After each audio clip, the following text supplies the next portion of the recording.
روزہ ترک کرنا رمضان کا، اس کا کیا حکم ہے؟ شرعی عذر کے بغیر رمضان المبارک کے روزے کو ترک کرنا یہ ناجائز ہے، ناجائز اور حرام ہے، سخت گناہ ہے، اس سے پرہیز کرنا چاہیے۔ چنانچہ اللہ تعالیٰ علامہ کاسانی رحمۃ اللہ علیہ لکھتے ہیں قولہ تعالیٰ فمن شہد منکم الشہر فلیصم فإن الامہ اجتمعت علی فرضیہ شہر رمضان۔ یہ بدائع الثناء کی عبارت ہے، جلد نمبر 2 صفحہ نمبر 75، جو HM سعید کراچی پاکستان کا چھپا ہوا نسخہ اس کے اندر۔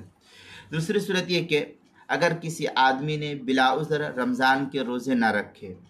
بعد میں افسوس ہوا اور اس نے قضا روزے رکھ لیے، تو فرض تو اس کے ذمے سے ساقط ہو جائے گا، قضا رکھنے کی وجہ سے فرض ادا ہو جائے گا، لیکن رمضان میں روزہ رکھنے سے جتنا ثواب ملتا ہے وہ ثواب سے وہ محرومی ہو جائے گی۔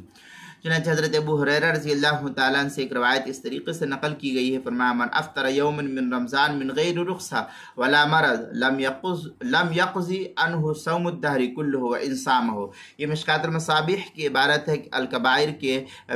کتاب الکبائر جس کو کہتے ہیں، اس میں اس طریقے سے عن ابی ہریرہ رضی اللہ تعالیٰ عنہ قال قال رسول اللہ صلی اللہ علیہ وسلم من افطر یوما من رمضان، پھر آگے وہی پوری روایت ہے۔ یہ مشکوٰۃ المصابیح الفصل الثانی جلد نمبر 1 صفحہ نمبر 177، قدیمی کتب خانہ کراچی پاکستان، اور شعب الایمان جلد نمبر 3 صفحہ نمبر 318 پر اس کو نقل کیا ہے۔